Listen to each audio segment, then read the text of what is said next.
I'm Steve for This Week with Cars, and this is the brand new 2022 Toyota GR86. This is a rebadged version of the Subaru BRZ, and this is the first time that those of us in North America have gotten the Toyota GR86. For North America, the previous version was sold as a Scion FRS or the Subaru BRZ. And for those of you in Europe who did not get Scions, that was the brand name that Toyota was selling their really cheap vehicles under so that it didn't tarnish the Toyota brand. I always felt that the FRS or the BRZ didn't really belong with the rest of the Scion family, but Toyota was marketing the Scions to younger buyers, and that's who they felt would be buying cars like this. The GR in GR86 stands for Gazoo Racing, and that is Toyota's performance division. Toyota is now taking ownership of the GR86 and putting it under their performance brand. If you're looking for a review that goes over what pattern the mirrors make on the floor or how you receive text messages with the infotainment center, this is not the video for you. I don't work for a magazine and I'm not obligated to say anything. I'm going to cover what I think is important. First, we're going to take a walk around the car. Then I'm going to put it on my lift and we'll find out how it works. And then we'll take it for a drive and I'll tell you what my impressions as a car guy are of the 2022 Toyota GR86. Let's take a look around it. I think the first thing we should do is take a look under the hood. To open the hood, we have a nice, easy to use hood release.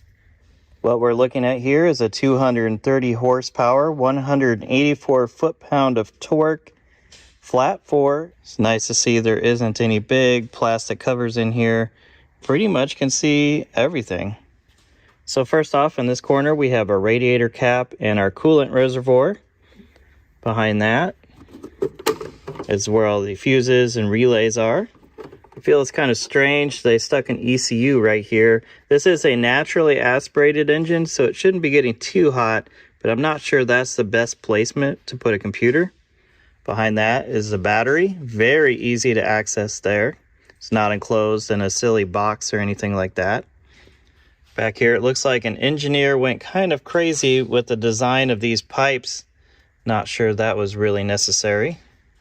It's nice to see that the alternator and the compressor for the air conditioning is very easy to access. It looks like they stuffed the starter back here. Like that would take some time to get to. And the power steering pump is way down there.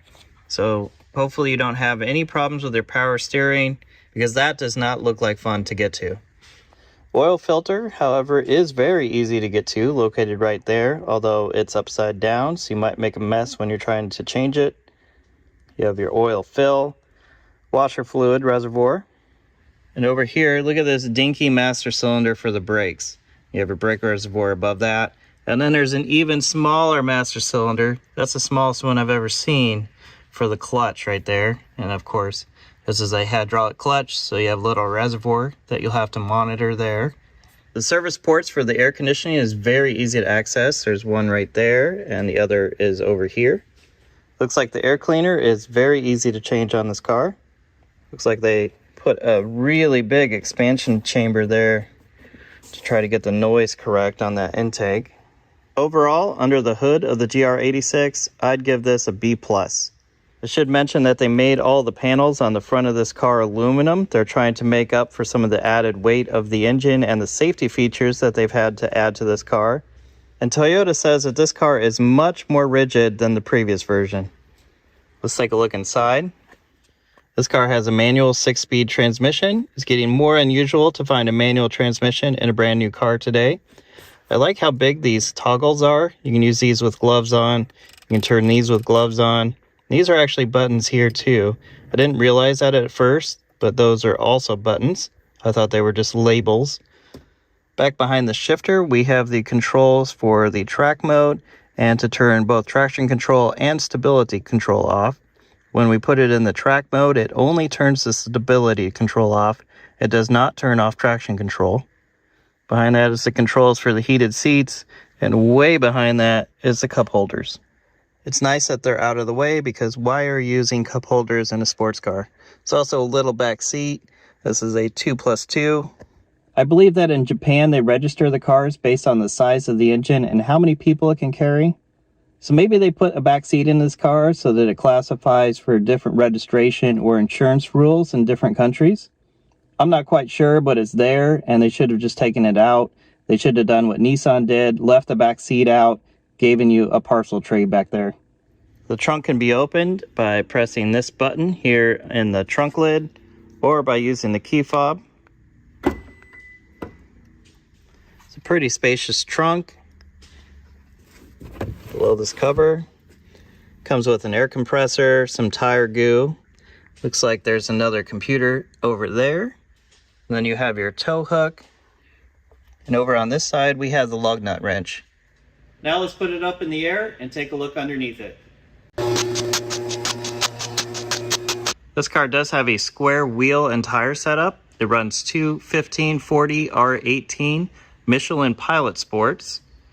It's nice to have a square setup if you're looking for a track day car. That way you can rotate your tires all around. You only need to carry one or two spares, which you can fit on any corner, so you don't have to carry as many tires and wheels around. These are 18-inch wheels, and you can see the rotors are pretty small. They could have fitted a much bigger brake setup in there. But maybe for the weight of this car, this is all that's needed.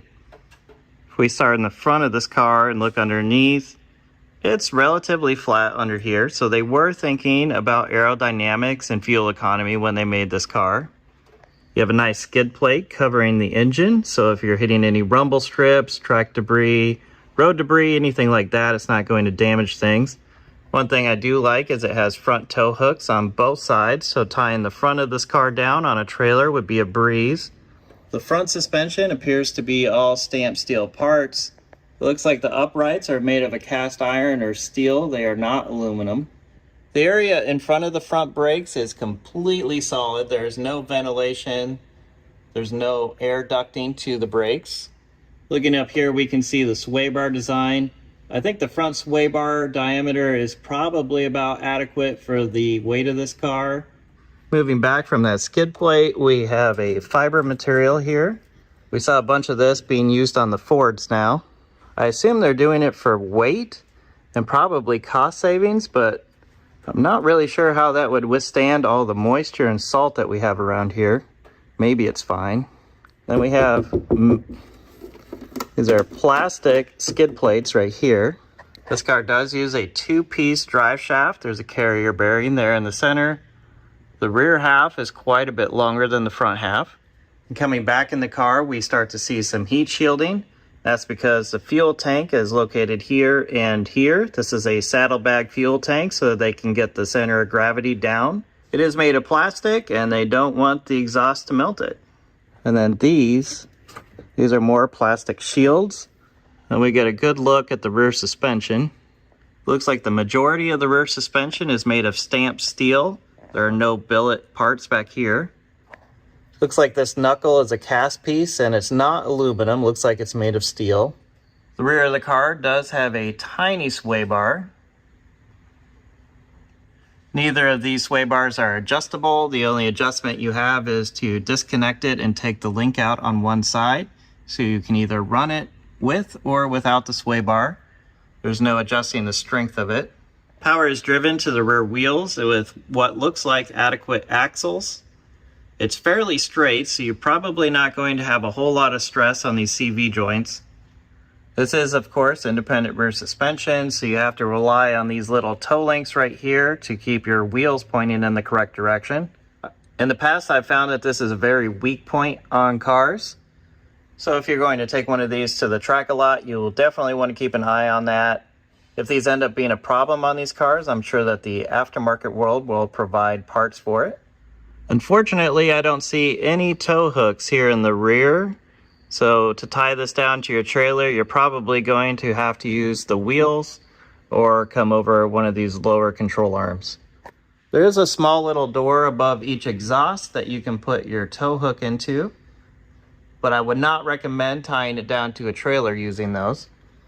As you would expect, this car does not have true dual exhaust. Has a single pipe that comes into this muffler and then splits off to both sides. And on the back here, we have even smaller brake rotors and calipers, and I think that dust shield there makes the rotor look even smaller than it should. Let's put this back down and take it for a drive. Let's drive this around normally for a few minutes.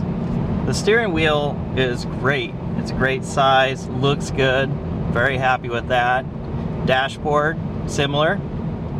I already explained that I like how these toggles are very big. The knobs are easy to get to. You don't have to go through a touchscreen to change anything about the car.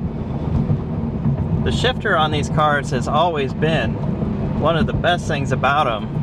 And this shifter is very good as well. Super confident about what gear you're in.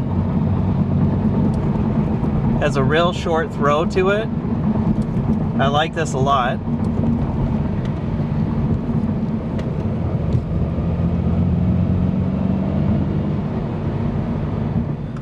Let's pull onto the highway so we can hear what this thing sounds like.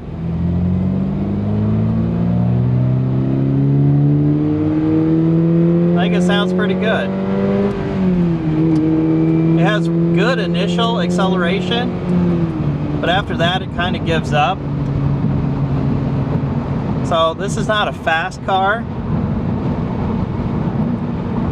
This would be a car that's a lot of fun to drive around town though.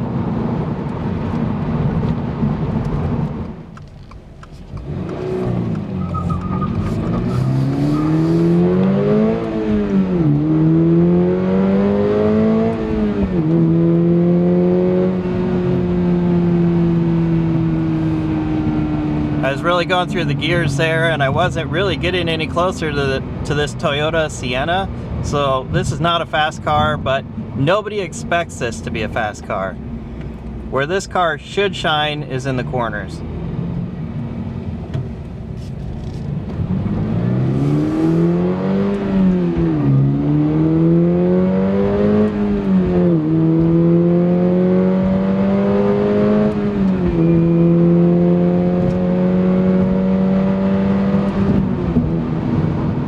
Here's a little bit of a twisty road. Let's see how it handles this.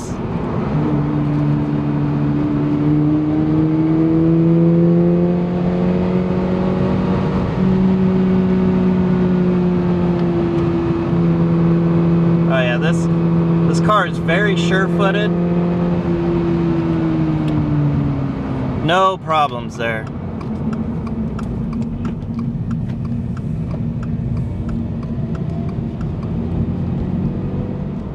Right now we're in the standard mode, and this is the standard dashboard display. But if we change to track mode, the display changes completely and we get more information about the car. The stability control turned itself off, but we still have traction control. There's even a lap timer over here. Let's turn the traction control off completely. Now we have traction control and stability control off. One thing that's really nice is you don't have to be at a complete stop to change those. You can change those on the fly anytime you want to. That's somewhat unusual nowadays. We've seen how well this car accelerates. Now let's see how well it stops. Get up to 65 miles an hour, slam. Wow, the brakes are very impressive. I was not expecting that. There is no reason to have bigger brakes on this car. That is fantastic.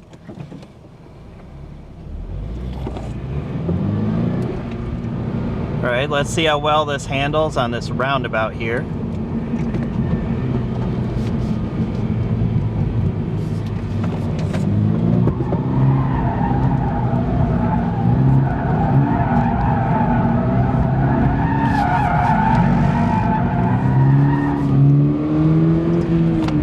That was very neutral. It didn't seem to be pushing too much, wasn't oversteering too much, but extremely controllable.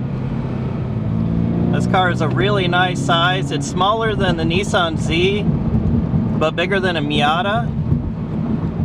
I feel this is just about the perfect size for a car. And for a car that is completely stock, this car has very good handling, and that's what these cars have always been known for. This second generation car certainly lives up to its predecessors. So would I get myself one of these? I would say yes. It has a Toyota badge on it. Although recently there has been some reports that maybe these aren't the track car that Toyota and Subaru are marketing them as. There's been some fires, there's been some engine problems. I don't think that I would be an early adopter for this car, but there's not a whole lot that I don't like about it.